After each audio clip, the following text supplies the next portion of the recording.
limits. By limits, I do not mean limitations. By limits, I mean under what limiting conditions science is practiced or pursued. And that's how we tend to look at technology. And science people very often say that, what technology is the application of science or something. But I don't believe in these things. I can also say that, science can also be an application of various technologies. One must understand the dialectical relationship between technology on the one hand and science on the other. And if you look at the way these concepts have evolved over a period of time, in fact, prior to the 19th century, philosophy was divided into two parts. One, natural philosophy, studying nature, and two, moral philosophy. Natural philosophy is nothing but science in the present sense of the term. In fact, earlier, the term, as you all know, that the term science was coined by William Webber in the 19th century. Prior to that, science was known as natural philosophy. Natural philosophers or scientists in the present sense of the term are engaged in epistemological questions. Whereas moral philosophers or the scholars of ethics, they are engaged in ethical questions. I mean, to buttress the argument, to strengthen this kind of reflection, I must say that when I said natural scientists, natural philosophers are engaged in epistemological questions, then what is epistemology? Now, epistemology is nothing but a body or theory of knowledge. Why is it so? So precisely because of the fact that epistemology addresses certain questions like what is knowledge, how is knowledge produced, what counts as knowledge. But the kind of knowledge that we have produced, whether it is accessible to everybody or not, the kind of knowledge that we have produced is democratically distributed or not, these questions came under the purview of moral philosophy or ethics. The moral philosophers are engaged in ethical questions that what is good, what is bad, what is right, what is wrong. That's why perhaps ethics is known as a study of or nature of conduct. And when we tend to integrate natural philosophy or epistemology on the one hand and moral philosophy or ethics on the other, we tend to arrive at modern philosophy of science. If one has understood till this point, then I think most of the problems will be solved. And I think why I am telling you most of the problems, precisely because of the fact that how to integrate natural philosophy with moral philosophy. Okay, and that's what philosophers of science, historians of science, sociologists of science have been doing for the last couple of centuries at least. At least the last couple of centuries. That people used to say that technology as such changes our human consciousness, individual consciousness, intellectual political consciousness. But technology in a specific political economic setup determines our or enhances our intellectual and political consciousness. Technology on its own cannot do this. Had it been the case, the same technology which is used in the United States of America, and the same technology which is used in India, I think there is a marked difference between Indian intellectual and political consciousness and American intellectual and political consciousness. That's why one cannot have a universal. Okay, that's why when I said one must revisit the evolution through which technology and science have emerged, or natural philosophy and moral philosophy have emerged, and how not to separate these two branches of knowledge, we have been trying to do this. And such framework forces us to examine the nature of science, normative structure of science, institutional aspects of science based on certain empiricist rationalist frameworks. When I say empiricist rationalist frameworks, empiricists, they suggest, empiricism is based on experience. Empiricists always suggested that seeing is believing. If you want to believe in something, you must be able to see that. That is more empirical, right? Empiricist. And that's why they said science begins with observations, remains at the level of observations, and ends with observations. But rationalists suggested that science begins only when it goes beyond observations. And that's how science becomes trans-observational in nature.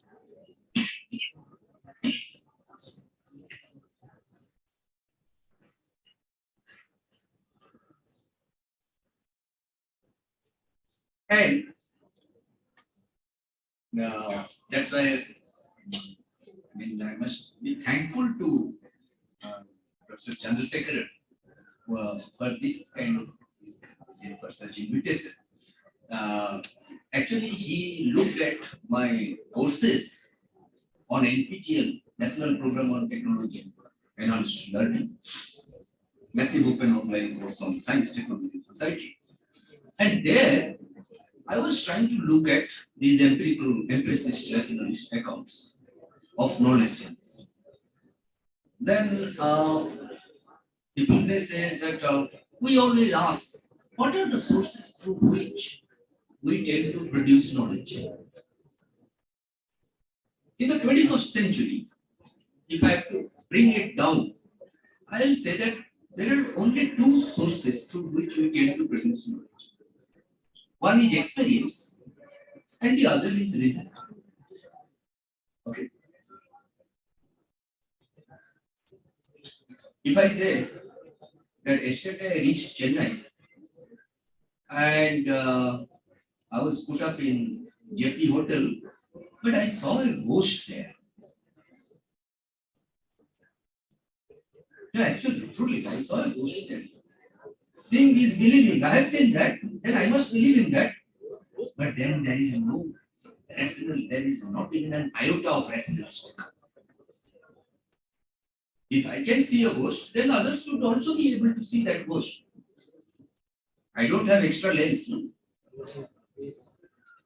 That's why it's very important to understand the dialectical relationship between experience and reason. One just cannot say that, no, this is more important than the other or something. They must complement each other. That's why I always say that in India, we have been successful in building scientific institutions to a large extent. But we have utterly failed in building scientific temper. And therein, society becomes poor. I hope you understand that there is a huge hiatus between building scientific institutions on the one hand and building scientific temper on the other. Okay, that's That's why this kind of empiricist, rationalist accounts are extremely important. And technology and science cannot be separated from social purpose. If you look at philosophers of science, historians of science, sociologists of science, and so on, even Marx, long back in the 19th century, he said, "What is science? Science is a social creation."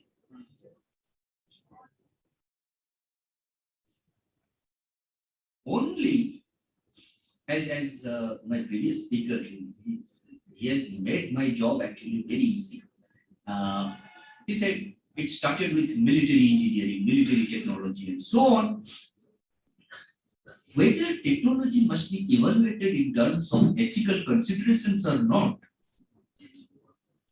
actually it came up after the Second World War because of the Manhattan Project, Oppenheimer and Einstein. The bombing of Hiroshima and Nagasaki. That technology must have an ethical face that we try to understand only in the context of the Second World. Okay? And that's why each technology must be historically integrated, science must be socially and culturally embedded, and so on. That people are used to think that no, all knowledge except scientific knowledge, except within both, except scientific knowledge is socially and culturally conditioned. But later on, with the passage of time, we have learned that no, such internalist account of science, which suggests that all knowledge except scientific knowledge is socially and culturally conditioned, is no longer sustainable. In fact, David Bloor, Thomas Kuhn, and others, they suggested that no, all knowledge, including scientific knowledge, including within all knowledge, including scientific knowledge, is socially constant, politically manipulated, geographically determined, culturally embedded, and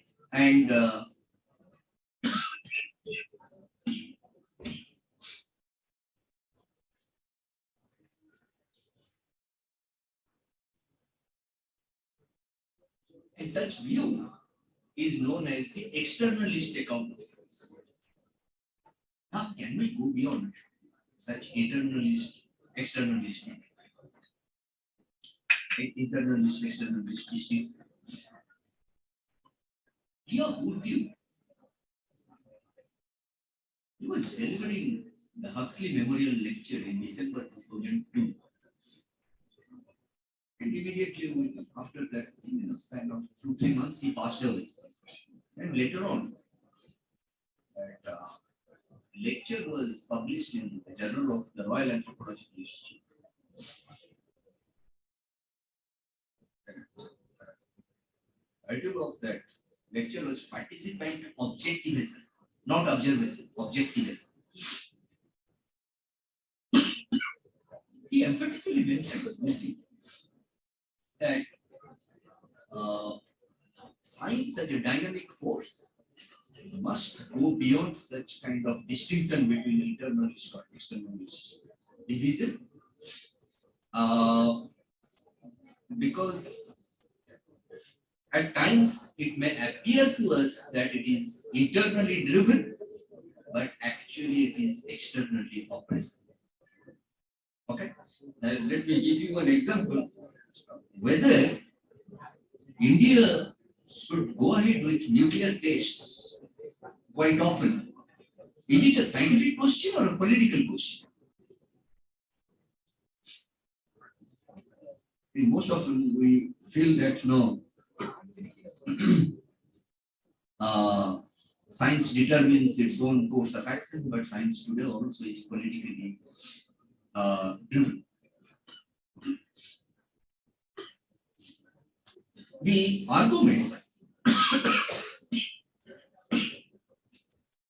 That's why that technology is autonomous, unmediated by any other external influence that molds society to fit its patterns, cannot be sustained. That technology determines everything. Actually, the neutrality of any technological system is based on design and control. Let me give you an example. I feel that the way public roads in India is designed is basically anti-pedestrian.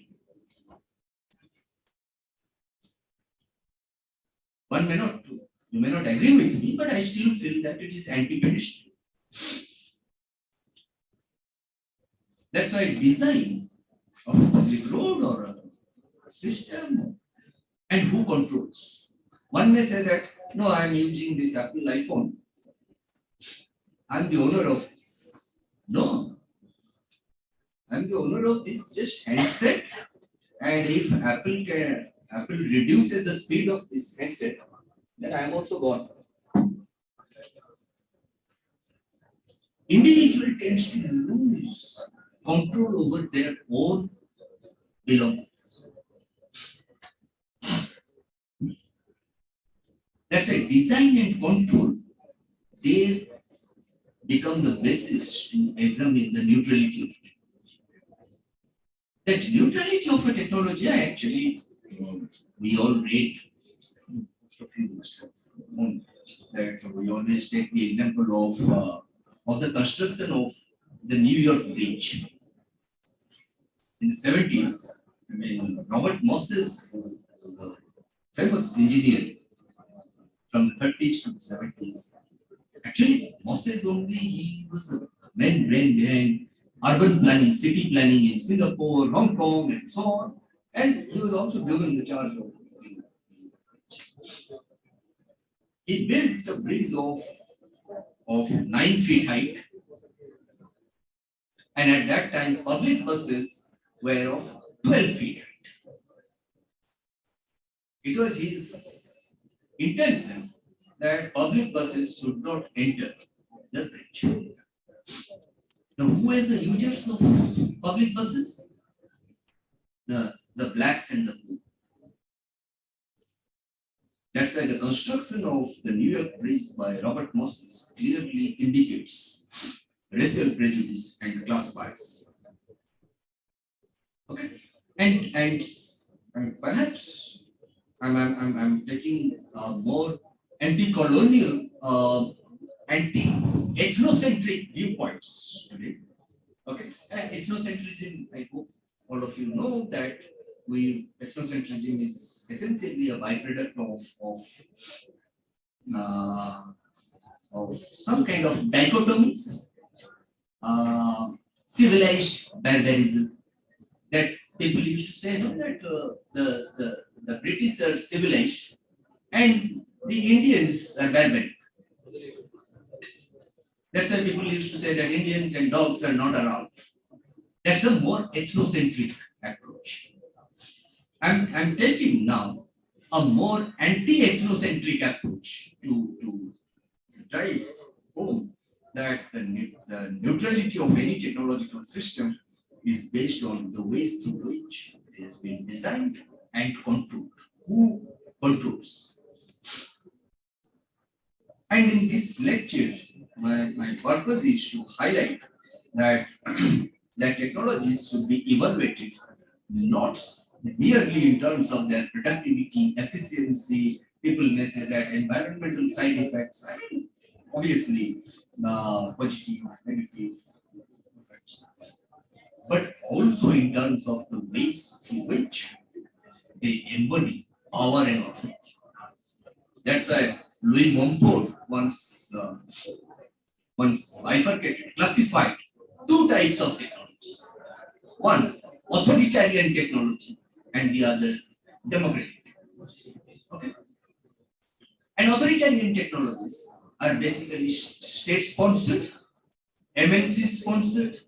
Perhaps they don't try to look at, but they are immensely powerful because the state, the MNCs, they have the political and finance capital. And but they are not sustainable. They are not durable.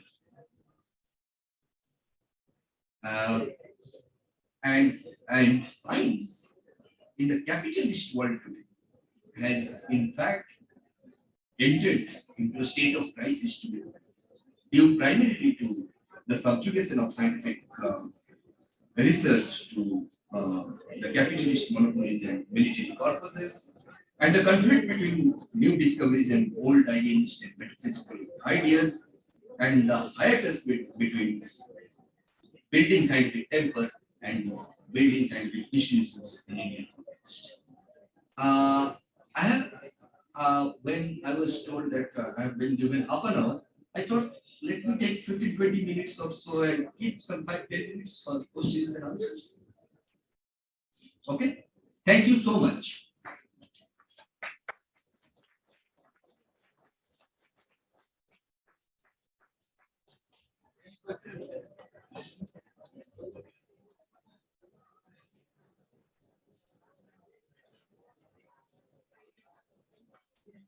Any question? Or else you can write to me. My email ID is SAMBIT sambit@iitg.ac.in.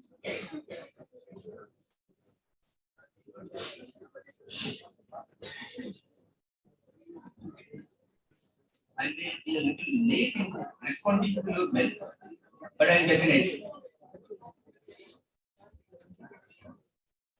When I was younger, I used to be very fast. I think I have become older. My speed has gone down.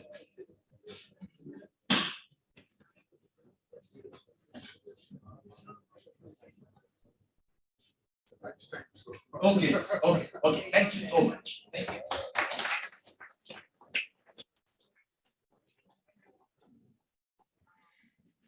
Thank you, Professor Mallick, for his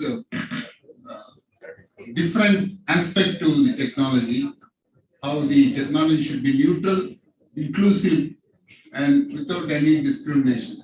So it's a new kind of approach to this, which is very important in the coming society 5.0.